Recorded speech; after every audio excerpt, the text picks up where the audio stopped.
Shalom, saudara. Selamat datang di channel Pesan Akhir Zaman. Saya Pius Sumaktoyo menyampaikan suatu renungan.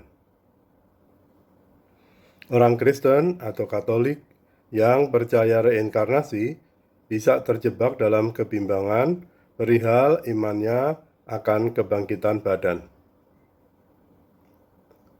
Saya menyimak isi Injil pengajaran Yesus. Saya menemukan selama ini ada salah pengertian dalam memaknai arti kebangkitan. Tujuan video di kanal ini bukan pengajaran iman, melainkan menyingkap hal yang rahasia dan menyatakan hal yang tersembunyi.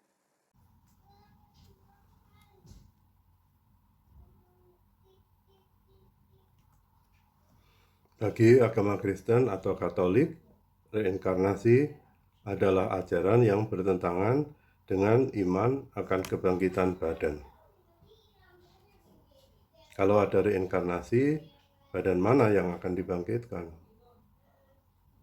Untuk sementara, jawaban singkat saya adalah Yesus tidak mengajarkan kebangkitan badan.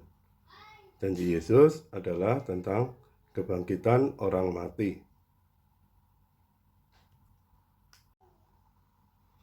Jawaban lebih lengkap akan saya sampaikan dalam 6 langkah. 1. Salah tafsir kebangkitan. 2. Makna mati dan makna hidup. 3. Kebangkitan itu tidak untuk semua. 4. Bukan kebangkitan badan. 5. Ayat abu-abu. 6. Kesimpulan.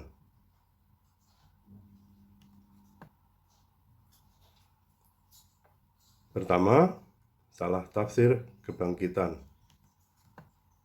Ada 2 salah tafsir tentang kebangkitan. Salah tafsir yang pertama, bahwa pada akhir zaman, Tuhan Yesus akan membangkitkan semua orang. Sebagian untuk masuk kepada kebahagiaan kekal, sebagian yang lain untuk masuk kepada penderitaan kekal. Salah tafsir yang kedua, pada akhir zaman, badan semua orang mati akan dibangkitkan. Saya akan mengutip 2 ayat Injil Yohanes. Mari menyimak siapa yang Yesus akan bangkitkan. Saya kutip dan bacakan Injil Yohanes bab 6 ayat 40. Sebab inilah kehendak Bapa-Ku, yaitu supaya setiap orang yang melihat Anak dan yang percaya kepadanya beroleh hidup yang kekal, dan supaya Aku membangkitkannya pada akhir zaman. Bab 6 ayat 54. Barang siapa makan dagingku dan minum darahku, ia mempunyai hidup yang kekal, dan Aku akan membangkitkan dia pada akhir zaman.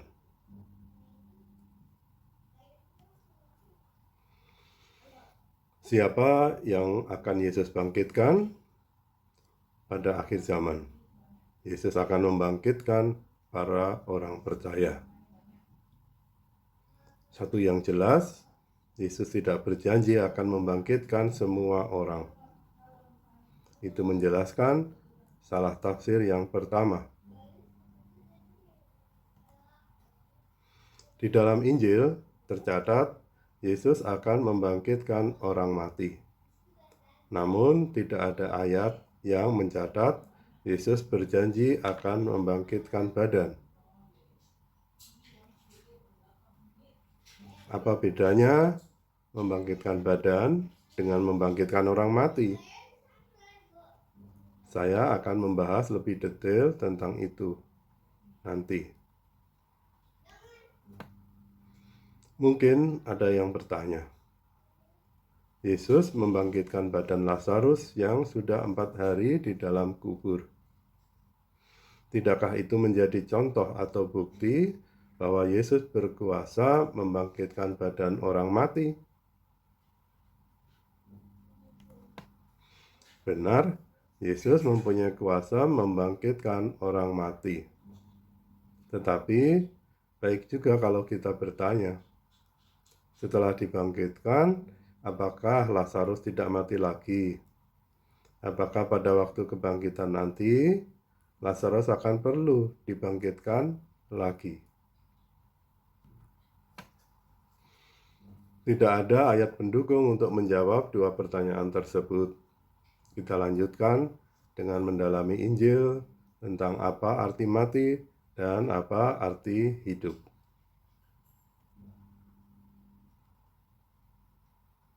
Kedua, makna mati dan makna hidup. Saya menemukan dua makna kata mati. Saya akan mulai dengan menceritakan suatu pengalaman pencarian. Peristiwanya terjadi pada hari raya tubuh dan darah Kristus, tanggal 13 Juni 1993. Saya mengikuti misa di Gereja Katolik Kristus Raja, Serang, Banten, Jawa Barat. Bacaan Injil membuat saya bimbang antara menerima atau menolak reinkarnasi. Tengah mendengarkan khotbah, muncul bisikan pertanyaan. Apakah arti kematian? Apakah arti kematian menurut pandangan Allah?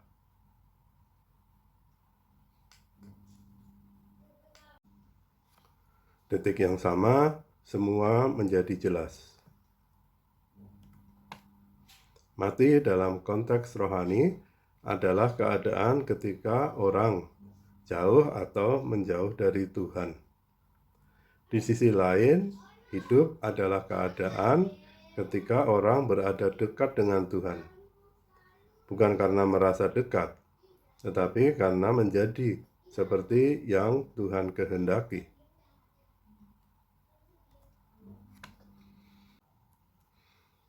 Dalam konteks pengertian tadi, saya berpendapat bahwa pada dasarnya semua orang yang di bumi ini mengawali hidup sebagai orang-orang mati yang perlu dibangkitkan kepada hidup.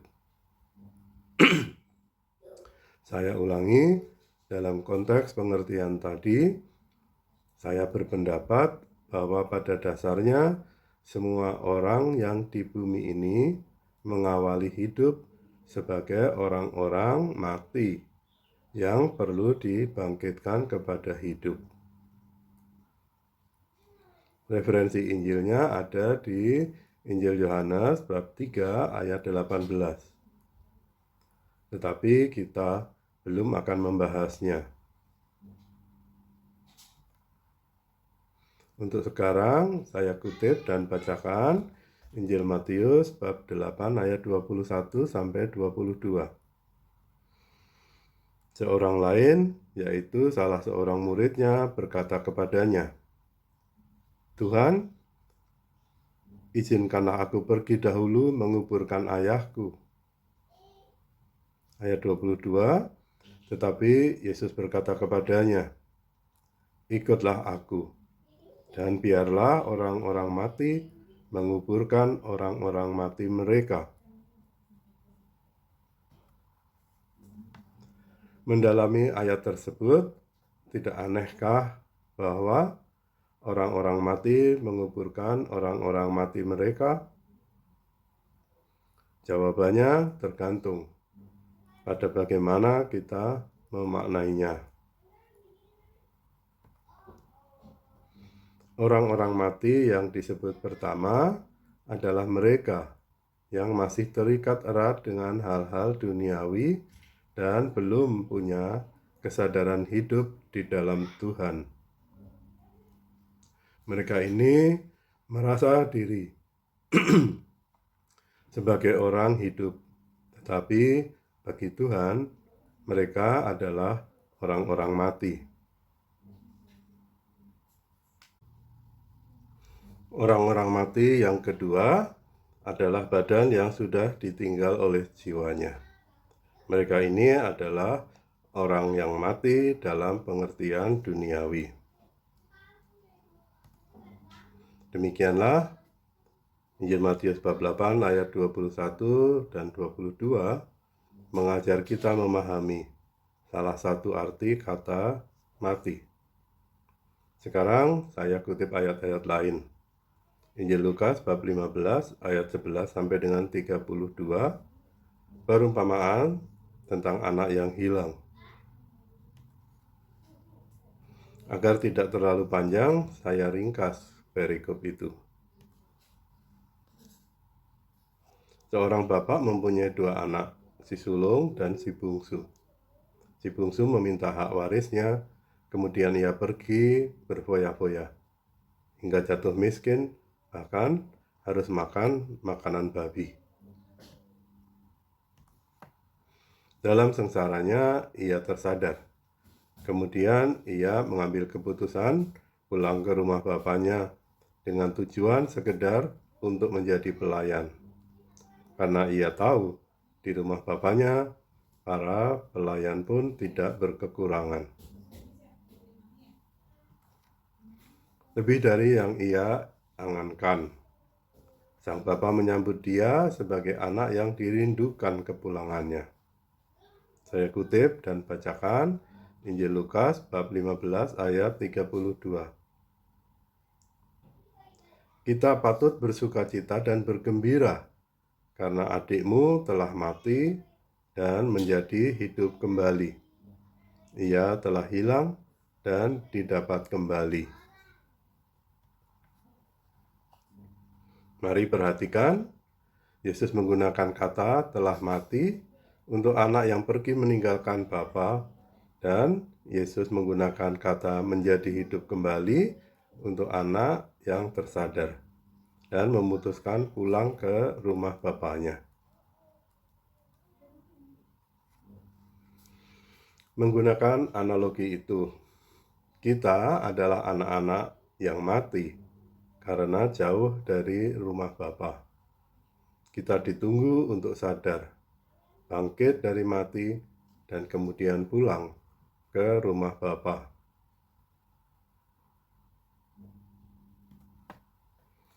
Sampai di sini, satu langkah tambahan telah kita selesaikan, yaitu memahami arti mati dan arti hidup dalam konteks Injil pengajaran Yesus.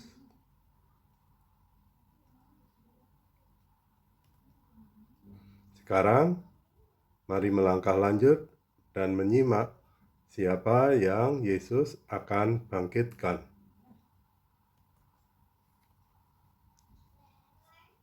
Ketiga, kebangkitan itu tidak untuk semua.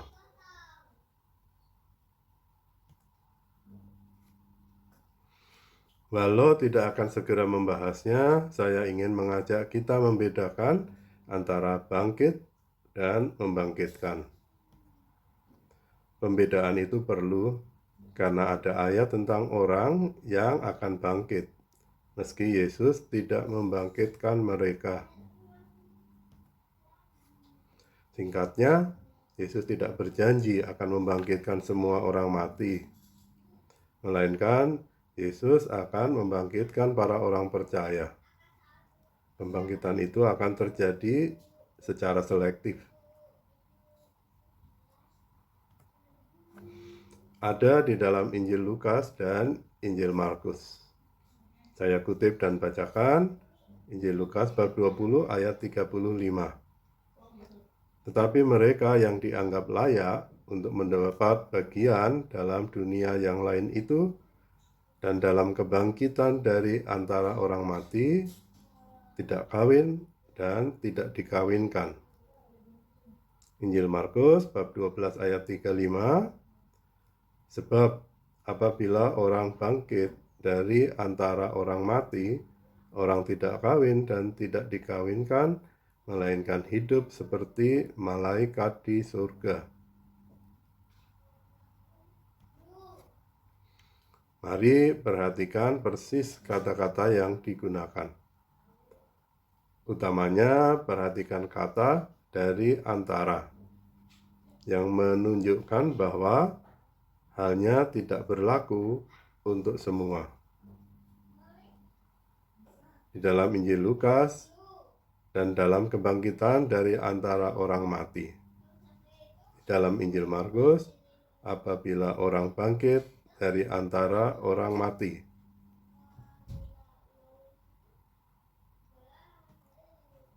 Masing-masing anak kalimat tersebut mengungkapkan bahwa akan ada kebangkitan dari antara orang mati. Sekali lagi, dari antara orang mati. Keempat, bukan kebangkitan badan. Tidak ada ayat perkataan Yesus yang mengkonfirmasi kebangkitan badan. Kenapa? Karena badan ini bukan hal yang penting. Mari kita lihat ayat-ayat yang berikut. Saya kutip Injil Yohanes bab 6 ayat 63. Rohlah yang memberi hidup, daging sama sekali tidak berguna. Perkataan-perkataan yang kukatakan kepadamu, itulah roh dan hidup. Injil Markus bab 12 ayat 35. Sebab apabila orang bangkit dari antara orang mati, orang tidak kawin dan tidak dikawinkan, melainkan hidup seperti malaikat di surga. Kalau daging sama sekali tidak berguna, lalu untuk apa badan itu dibangkitkan? Sepertinya tidak ada urgensi bagi badan untuk dibangkitkan. Sebab dalam dunia yang lain itu, mereka yang bangkit itu akan hidup seperti malaikat. Akan hidup seperti malaikat. Pertanyaannya, apakah malaikat berbadan seperti manusia?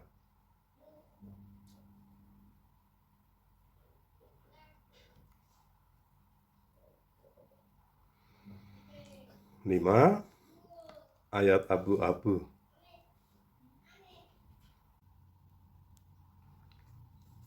Ada ayat Injil Yohanes yang sekilas seperti mendukung adanya kebangkitan badan. Saya kutip dan bacakan. Injil Yohanes bab 5 ayat 28 sampai dengan 29.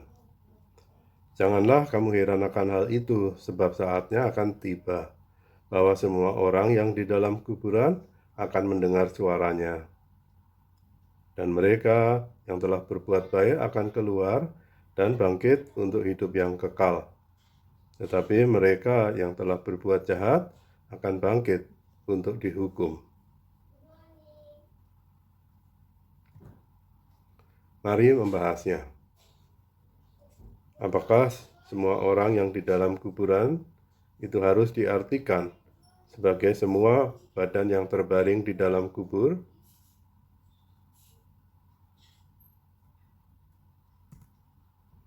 Perhatikan bahwa di dua ayat tersebut, Yesus menggunakan kata bangkit dan bukan membangkitkan. Artinya, inisiatif untuk bangkit itu berasal dari yang mendengar suaranya, bukan karena Yesus membangkitkan.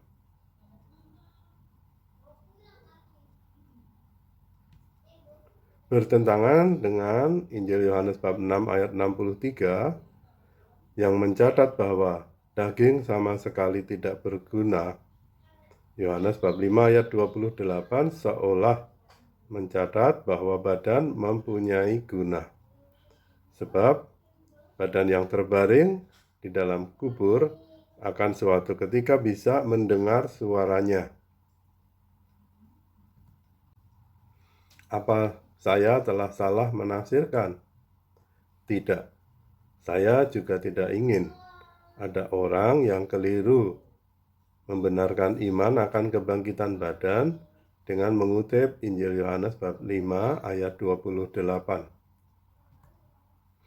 Lihat, melalui Yohanes bab 5 ayat 28 itu, Yesus mengajar kita untuk mengerti bahwa badan ini adalah kuburan jiwa. Badan ini adalah kuburan jiwa-jiwa yang mati. Yohanes bab 5 ayat 28 bukan tentang manusia yang terkubur di dalam tanah. Yohanes bab 5 ayat 28 adalah tentang jiwa yang mati dan tengah terkubur di dalam daging. Bila Yohanes bab 5 ayat 28 adalah tentang yang terkubur di dalam tanah, maka paralel dengan itu, apa yang terjadi dengan orang yang masih hidup? Saya kutip Injil Yohanes bab 5 ayat 24 sampai dengan 25. Saya bacakan, "Aku berkata kepadamu, sesungguhnya barang siapa mendengar perkataanku dan percaya kepada Dia yang mengutus aku, ia mempunyai hidup yang kekal dan tidak turut dihukum. Sebab ia sudah pindah dari dalam maut ke dalam hidup." Ayat 25, "Aku berkata kepadamu, sesungguhnya saatnya akan tiba dan sudah tiba bahwa orang-orang mati akan mendengar suara Anak Allah, dan mereka yang mendengarnya akan hidup." Ayat 24 jelas ditujukan kepada semua manusia yang tengah menjalani hidup ini. Artinya, orang yang mendengar dan percaya, ia sudah pindah dari dalam maut ke dalam hidup.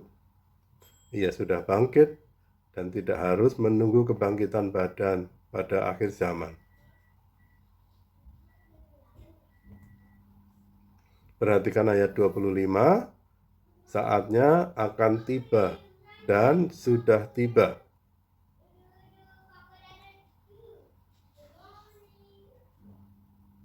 Enam, kesimpulan.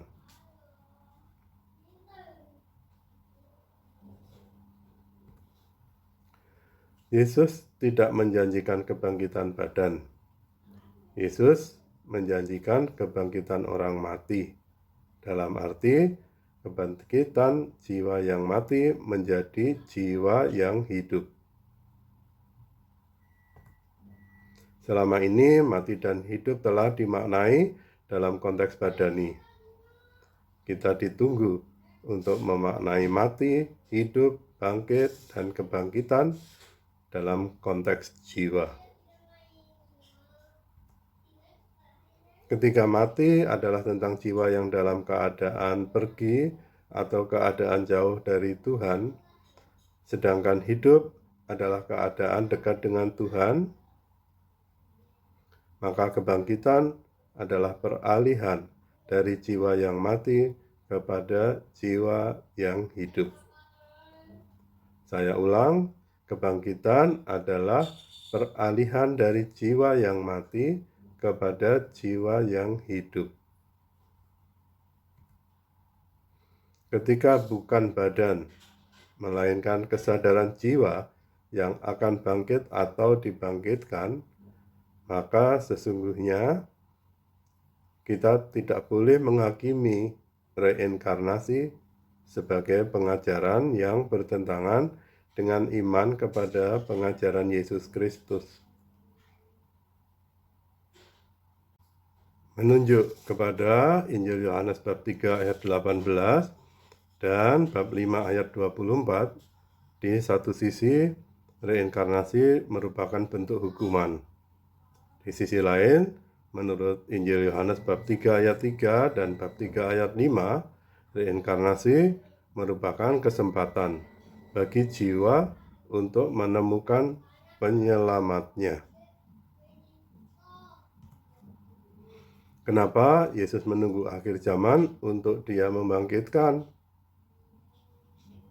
Kita akan membahas itu di lain kesempatan.